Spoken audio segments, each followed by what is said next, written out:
بسم اللہ الرحمن الرحیم۔ السلام علیکم ورحمۃ اللہ وبرکاتہ۔ یا اللہ، میں تجھ سے مانگتا ہوں ایسی معافی جس کے بعد کوئی گناہ نہ ہو، ایسی صحت جس کے بعد کوئی بیماری نہ ہو، ایسی رضا جس کے بعد ناراضگی نہ ہو۔ آمین ثم آمین۔ صبح بخیر۔ لوگ دوسروں کے کیڑے نکالتے نکالتے خود قبر کے کیڑوں کے پاس چلے جاتے ہیں، لیکن دوسروں کی عیب جوئی کرنا نہیں چھوڑتے۔ اسلامک کیوٹس۔ اپنی امیدوں کو چھوٹا کرو، موت کے اچانک آ جانے سے ڈرو اور نیک کام کرنے میں جلدی کرو۔ انسان کا بہترین ساتھی اس کی صحت ہے۔ جب یہ ساتھ چھوڑ دیتی ہے تو ہر شے کے لیے انسان بوجھ بن جاتا ہے۔ اللہ پاک ہمیں بہترین صحت عطا کرے۔ آمین ثم آمین۔ اس دنیا میں ہر تعلق ایک قیمت کا محتاج ہوتا ہے۔ جس دن آپ وہ قیمت ادا کرنے سے انکار کر دیں گے، وہ تعلق ختم ہو جائے گا۔ کچھ لوگ ہمیشہ کچھ لوگ ہی رہتے ہیں، بے انتہا توجہ، پیار، عزت، احترام اور خلوص دینے کے باوجود بھی اپنے نہیں ہوتے۔ ظلم کے پاؤں سے جو پھول مسل جاتے ہیں، خار بن کر وہی پتھر پہ نکل آتے ہیں۔ رسول اللہ صلی اللہ علیہ وآلہ وسلم نے فرمایا، جب تم مریض یا مرنے والے کے پاس جاؤ تو بھلائی کی بات کہو، کیونکہ جو تم کہتے ہو فرشتے اس پر آمین کہتے ہیں۔ زندگی آسان کسی کی بھی نہیں ہوتی، بس اپنی اپنی اداکاری ہوتی ہے۔ کوئی جھیل جاتا ہے اور کسی کی برداشت کی حد ختم ہو جاتی ہے۔ کچھ لوگ قسمت کی طرح ہوتے ہیں جو دعاؤں سے ملتے ہیں، اور کچھ لوگ دعاؤں کی طرح ہوتے ہیں جو قسمت بدل دیتے ہیں۔ اگر تم اللہ پر بھروسہ رکھتے ہو تو یہ جان لو وہ تمہارا بھروسہ کبھی ٹوٹنے نہیں دے گا۔ مجھے اللہ کی ذات پر اتنا یقین ہے، اگر وہ مجھے کانٹوں سے گزار رہا ہے تو یقیناً گلاب تک پہنچانے کے لیے۔ جو زندگی دوسروں کے لیے جی جائے وہی زندگی کارآمد ہے۔ نماز مت چھوڑنا کہ زندگی کی ساری بھلائیاں اور برکتیں اسی میں ہیں۔ اپنی نظر کی حفاظت کرنا کہ گناہوں کی ابتدا یہیں سے ہوتی ہے۔ تمہارا نام مصیبت میں جب لیا جائے گا، ہمارا بگڑا ہوا کام بن جائے گا۔ سبحان اللہ۔ جو لوگ میانہ روی اختیار کرتے ہیں کسی کے محتاج نہیں ہوتے۔ اپنی بیوی کو کبھی بھی دکھ نہ دے، کیونکہ بیوی کو دنیا بہت چھوٹی ہوتی ہے، اپنے شوہر سے شروع ہوتی ہے اور شوہر پر ہی ختم ہو جاتی ہے۔ اس فانی دنیا میں کسی پر بھی بے انتہا بھروسہ مت کیجیے، کیونکہ تاریکی میں تو اپنا سایہ بھی ساتھ چھوڑ دیتا ہے۔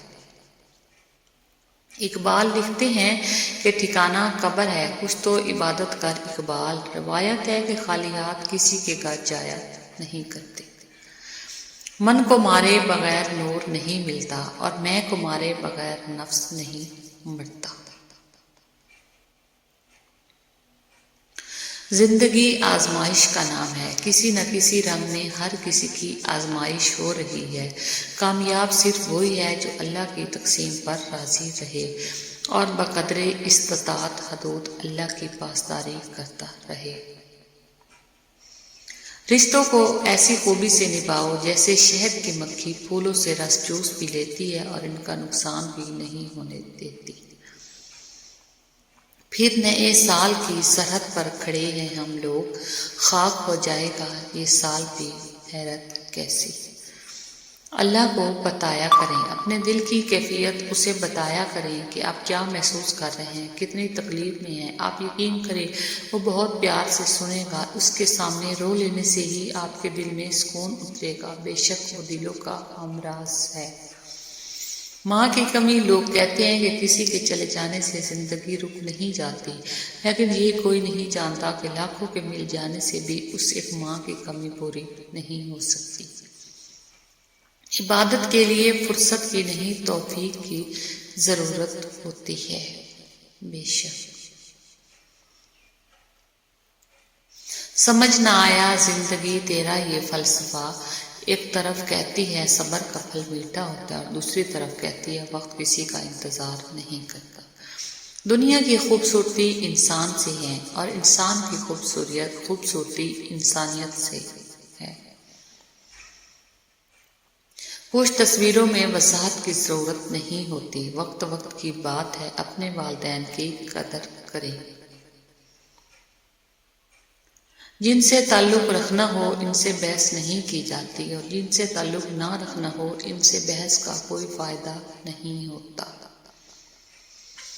رشتہ انسانوں سے بنایا جاتا ہے، رشتے کی آڑ میں سانپ سے پالا پڑ جائے تو رشتہ اسی وقت ختم کر دے۔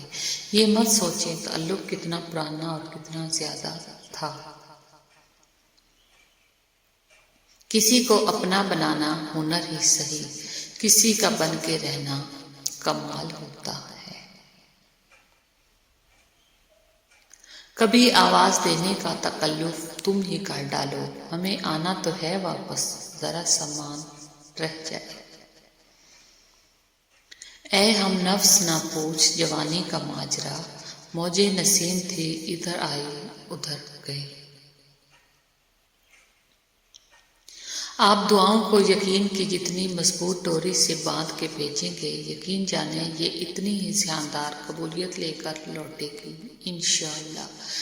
ابھی وقت ہے، سانسیں چل رہی ہیں، توبہ سنی جا رہی ہے، نیک اعمال ہو سکتے ہیں، گناہ چھوڑے جا سکتے ہیں، اس سے پہلے کہ زندگی ختم ہو جائے، اعمال نامے اور توبہ کے دروازے بند ہو جائے، اپنے اللہ کو راضی کر لیں۔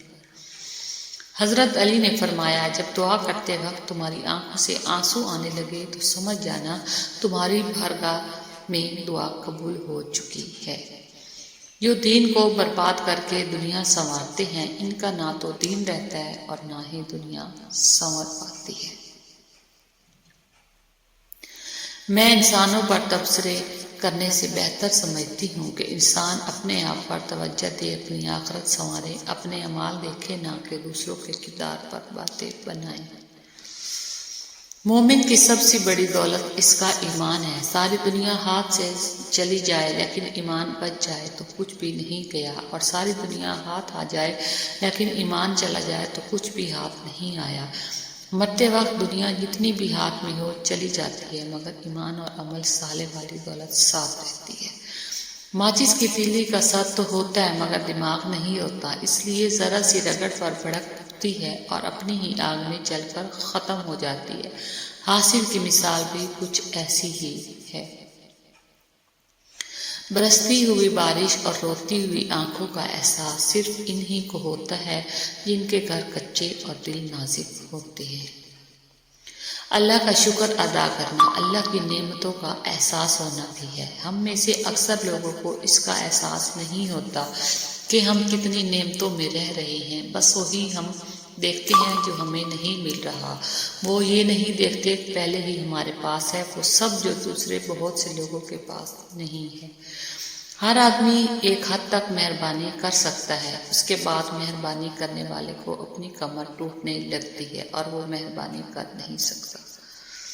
اور اگر تم اللہ کی نعمتوں کو شمار کرنا چاہو تو ہرگز شمار نہ کر سکو گے، بے شک اللہ بخشنے والا اور رحم کرنے والا ہے۔ اپنی سوچوں کو پانی کے قطرے سے زیادہ شفاف رکھو، جس طرح قطروں سے دریا بنتا ہے اسی طرح سوچوں سے ایمان بنتا ہے۔ شیخ سعدی اور ان کا بیٹا تہجد پڑھ رہے تھے، دعا کے بعد بیٹا بولا بابا جان سب سو رہے ہیں اور ہم عبادت کر رہے ہیں۔ شیخ سعدی نے اپنے بیٹے کو جواب میں کتنی خوبصورت بات کہی، اگر دوسروں کے عیبوں پر نظر رکھنی تھی تو بہتر تھا کہ تو بھی سویا رہتا۔ جو کسی کا برا نہیں چاہتے ان کے ساتھ کوئی برا نہیں کر سکتا، یہ میرے رب کا وعدہ ہے۔ جب اللہ تعالیٰ کسی بندے سے دوستی کرنا چاہتا ہے تو اس کی زبان پر اپنا ذکر اور دل پر اپنی فکر کے دروازے کھول دیتا ہے۔ Thanks for watching, please 10 minute کی ویڈیو ہوتی ہے، فل واچ کیا کریں، جزاک اللہ۔